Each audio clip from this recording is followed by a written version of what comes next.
ఉత్తరప్రదేశ్ ప్రతాప్గఢ్ జిల్లాలో అల్లరి మూకల చేతిలో హతమైన డీఎస్పీ జియావుల్ హక్ అంత్యక్రియలు స్వగ్రామంలో ముగిశాయి. హక్ అంత్యక్రియల్లో పాల్గొనడానికి వచ్చిన తనని పోలీసులు అడ్డుకోవడం పట్ల ఢిల్లీ జామా మసీద్ షాహీ ఇమామ్ బుకారియా అసంతృప్తి వ్యక్తం చేశారు. డీఎస్పీ హత్య కేసులో ఆరోపణలు ఎదుర్కొంటున్న రాజా భయ్యాను రక్షించడానికి తమ పార్టీ ఎలాంటి ప్రయత్నాలు చేయదని సమాజ్వాదీ పార్టీ సీనియర్ నేత రామ్ గోపాల్ యాదవ్ స్పష్టం చేశారు. ఉత్తరప్రదేశ్ ప్రతాప్గఢ్ జిల్లాలో అల్లరిమూకల చేతిలో హతమైన డీఎస్పీ జియావుల్ హక్ అంత్యక్రియలు ఆయన స్వగ్రామం నూన్కార్లో ముగిశాయి. ఈ కార్యక్రమానికి అత్యంత కట్టుదిట్టమైన భద్రత ఏర్పాటు చేశామని ప్రభుత్వ వర్గాలు వెల్లడించాయి. డీఎస్పీ అంత్యక్రియల్లో పాల్గొనడానికి వచ్చిన ఢిల్లీ జమా మసీద్ షాహీ ఇమాం బుకారీని పోలీసులు 2 గంటల పాటు అడ్డుకున్నారు. పోలీసుల చర్య పట్ల బుకారీ అసంతృప్తి వ్యక్తం చేశారు.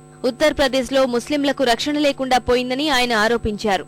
డీఎస్పీ హత్య కేసులో ఆరోపణలు ఎదుర్కొంటున్న రాజా భయ్యాను రక్షించేందుకు తమ పార్టీ ఎలాంటి ప్రయత్నం చేయదని ఎస్పీ సీనియర్ నేత రామ్ గోపాల్ యాదవ్ స్పష్టం చేశారు. ఈ ఘటన యూపీ సర్కారు ప్రతిష్టను దిగజార్చే కుట్ర కాదని ఆయన అభిప్రాయపడ్డారు. దేశ రాజధాని ఢిల్లీలో కంటే ఉత్తరప్రదేశ్లో నేరాలు తక్కువని రామ్ గోపాల్ చెప్పుకొచ్చారు. ప్రభుత్వం ముస్లింలకు సరైన రక్షణ కల్పించడం లేదన్న బుకారీ వ్యాఖ్యల్ని ఖండించారు.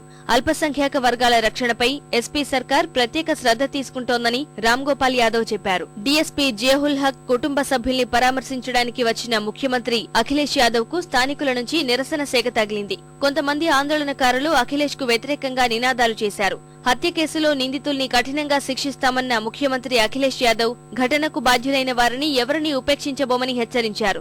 ఈ కేసులో నిష్పక్షపాత విచారణ జరిపిస్తామని ప్రకటించారు. డీఎస్పీ కుటుంబ సభ్యులకు ప్రభుత్వ ఉద్యోగం ఇస్తామని హామీ ఇచ్చారు.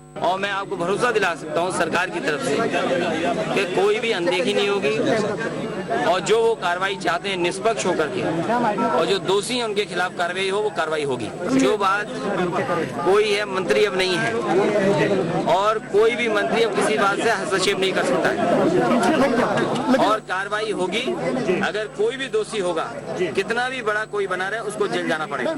ప్రభుత్వం సీబీఐ విచారణకు ఆదేశిస్తే డీఎస్పీ హత్య కేసులో ఆరోపణలు ఎదుర్కొంటున్న వివాదాస్పద మాజీ మంత్రి రాజా భయ్యా అరెస్ట్ అయ్యే అవకాశాలున్నాయి.